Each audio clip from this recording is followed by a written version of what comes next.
So Albuquerque police on the hunt for the man they say almost hit officers with a car they say he stole yesterday and caused a huge SWAT standoff. This happened at a home on Shirley Street Northeast. It's near Wantabo and Candelaria. It's where News 13's David Romero is live right now. So David, what in the world happened out there? Well, Matt, this neighborhood was turned upside down for a number of hours yesterday, while police say the man they believe was behind it all is still on. Believe that man is 20-year-old Chris Sosa, but Chief Ray Schultz stressed they have not completely confirmed that as the person at this time. Now, it was around 3:15 yesterday afternoon when APD got calls of a home on Shirley Northeast being broken into. Police say other people were at the home at the time, including kids. When officers went inside, they heard someone in the attic, so they go about 8 p.m. The opened up. We are in the process of serving a search warrant at the residence so we can find out exactly what the relationship is of all the people involved.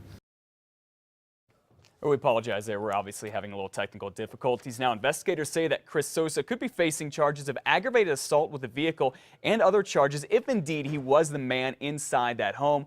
Officers also say that this Chris Sosa also has a lot of warrants out for his arrest. Now, if you have any information on where Chris Sosa might be, police are asking you to call them at 242-COPS. And another SWAT standoff in Albuquerque over right now. This one started about 5 o'clock yesterday afternoon. It was on Griegos Northwest.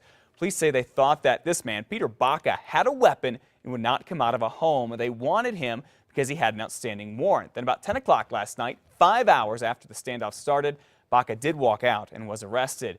Now, because most of Albuquerque's SWAT team was tied up with that standoff off of Shirley Street, Bernalillo County SWAT team was called in to help out Albuquerque police. Elizabeth. A New Mexico community gathers to remember one of the 20 children killed in Friday's Sandy Hook school massacre. More than 100 people showed up to Cabezon Park in Rio Rancho last night for a candlelight vigil to honor Emily Parker's life. She was a kindergartner at Maggie Cordova Elementary School before moving with her family to Newtown, Connecticut earlier this year. Emily's funeral is Saturday in Utah, her family's home state. It's like a part of a beacon of light went out. It just got taken out because this ray of sunshine just got taken out of this world.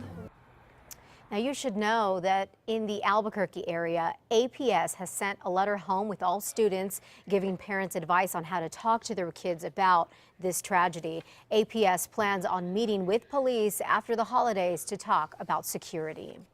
A Colorado couple is pushing to strengthen New Mexico's DWI laws. This is Zach and Eileen Smith. They were driving through New Mexico on their way to California when police say a drunk driver, Ramon Hernandez, hit them on I-25 near Santa Fe.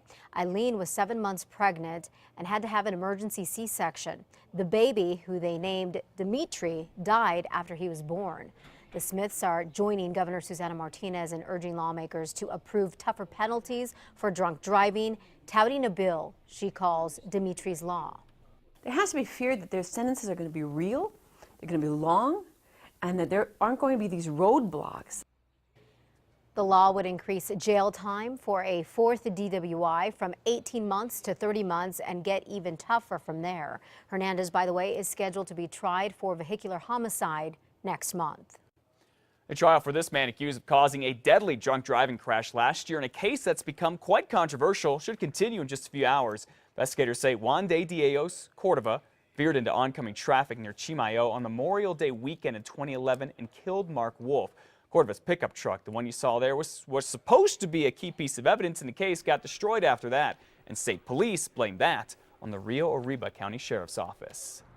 A mentally disabled man who got shot by Albuquerque police 2 years ago is now suing the city. The Albuquerque Journal says that Russell Tenorio filed a civil rights lawsuit against the city last week. That suit says that police used excessive force when they went to Tenorio's home in 2010 after getting a call that he'd been drinking, had a knife, and was threatening to hurt himself.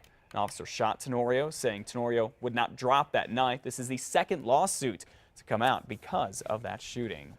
All right, remember yesterday we told you about a really downright despicable story. A man police say stole a family's Christmas by taking their Toys for Tots voucher. Well, we now have learned that he is no stranger to the law. We first told you about Anthony Chavez this summer. The 21-year-old has 7 felonies, 5 of which have no known convictions. Now, he is awaiting trial right now for breaking into one APD bait car and for stealing another just a few weeks apart. This all happened over the summer. Now, he spent 3 months in jail for those charges, but was released without having to post bond so he could undergo a competency evaluation. Right now, the MDC is overpopulated, and so property crime offenders are not high on the list of people that need to be sitting in jail. So it's a revolving door. They get kicked out, they reoffend, they get kicked out. So Chavez faced a judge yesterday who doubled his bond to $15,000 cash or surety after police arrested him over the weekend for breaking into another car and for stealing a child's Toys for Tots voucher.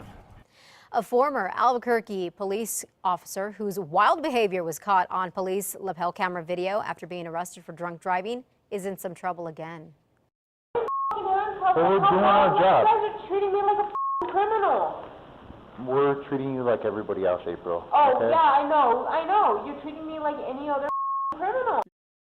That was April Sanchez earlier this year. She had been on probation since October for 2 DWIs and other crimes, including keying her ex-husband's SUV and smashing a rock through one of its windows. The Corrections Department says she has recently violated her probation by failing an alcohol test that happened last week. She is currently in jail with no bond.